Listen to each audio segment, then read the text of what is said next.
चन्ना मामू, वो मामू जो माल खाने वाला है, उसको इतना प्रोटोकॉल दिया जा रहा है, जो उन बच्चों की कुप्पो है,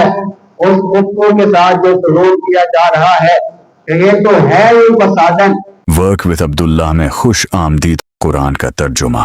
मुस्तनद इस्लामी इल्मी और ईमान अफरूज बयानात सुनने के लिए हमारे चैनल को सब्सक्राइब करें।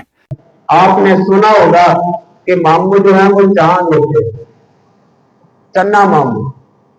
कि ये जो मामू है ना, ये हमारे चांद है। हालांकि मामू ने अपनी बहन का हक भी कब्जे में किया हो,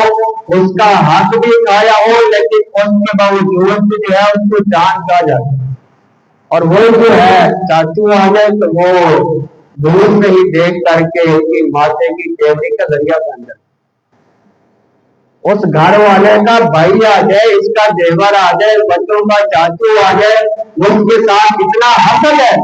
इतनी अदावत है, इतना बुर्द है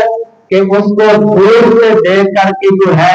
वो माथे पर तेवड़ी आ जाती है। और वहीं पर जो है वो अपना भाई आ जाए जिसने माल भी खाया हो, हिस्से पर भी वो कब्जा हुए हुए हो, लेकिन उसके साथ इतना प्यार और मोहब्बत है कि उसके आने से चंद दिन पहले ही उसके इस्तेकबाल की तैयारी हो जाती है। वो मामू जो माल खाने वाला है, उसको इतना प्रोटोकॉल दिया जा रहा है, जो उन बच्चों की कुप्पो है,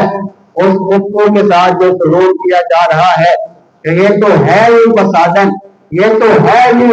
रिश्तों के अंदर दरार डालने वाली। हालांकि वो अपना हिस्सा भी अपने भाई को देकर देती है, हालांकि वो इतनी कुर्बानियां दे चुकी है, लेकिन ये हसद इतनी बुरी चीज है कि उसकी कुर्बानियों को बसे उस डाल दिया है, उसके भोगने शिकने को इतना बढ़ा दिया गया है कि बच्चों को उनके खिलाफ करके उनको तो एक फसादी तस्वुर करा दिया है। तो ये मेरे मोहतरम भाइयों हसद है जो आज रिश्तेदारियों को तोड़, रिश्तेदारियां कतार की हो रही है इसी हसद की वजह से।